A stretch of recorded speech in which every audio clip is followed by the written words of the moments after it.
அனைவருக்கும் வணக்கம். சற்று முன் வெளியான முக்கிய அறிவிப்பு. குடும்ப அட்டைதாரர்கள் அனைவரும் கவனத்தில் கொள்ளக்கூடிய மிக மிக முக்கியமான அறிவிப்பை தமிழக அரசு வெளியிட்டுள்ளது. இதை பத்தி விரிவாக தெரிஞ்சுக்க வேண்டும்னா இந்த வீடியோவை கடைசி வரைக்கும் ஸ்கிப் பண்ணாம பாருங்க.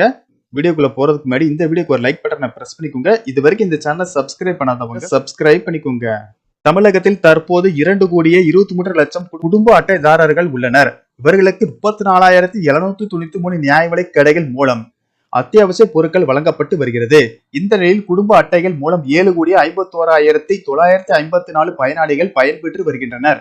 மேலும் 6,96,47,407 நபர்கள் தங்கள் ஆதார் எண்ணை தங்களது குடும்ப அட்டையோடு இணைத்துள்ளனர்.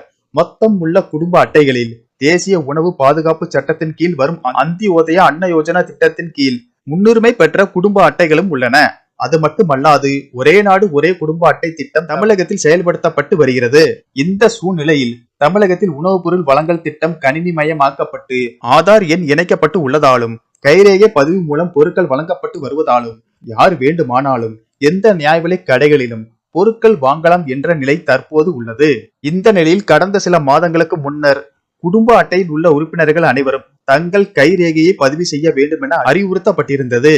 இந்த நிலையில் குறிப்பிட்ட சதவீதத்தினர் மட்டுமே கைரேகையை பதிவு செய்துள்ளதால் மற்றவர்களும் கட்டாயம் கைரேகையை பதிவு செய்ய வேண்டும் என தற்போது அறிவுறுத்தப்பட்டு வருகிறது. குடும்ப அட்டையில் உள்ள அனைவரும் கட்டாயம் தங்கள் விரல் ரேகையை பதிவு செய்ய வேண்டும் எனவும், இல்லாவிட்டால் பொருட்கள் அளவு குறைக்கப்படும் அல்லது பெயர் நீக்கம் செய்யப்படும் என நியாய விலை கடை ஊழியர்கள் தெரிவித்து வருவதால் பொதுமக்கள் அச்சமும் பதற்றமும் அடைந்துள்ளனர். அதிலும் குறிப்பாக இது குறித்து கடந்த 6 மாதங்களுக்கு முன்னதாகவே பொதுமக்களுக்கு தெரிவிக்கப்பட்டுள்ளதாகவும், ஆனால் பெரும்பாலானோர் தங்களுடைய கைரேகையை பதிவு செய்யவில்லை.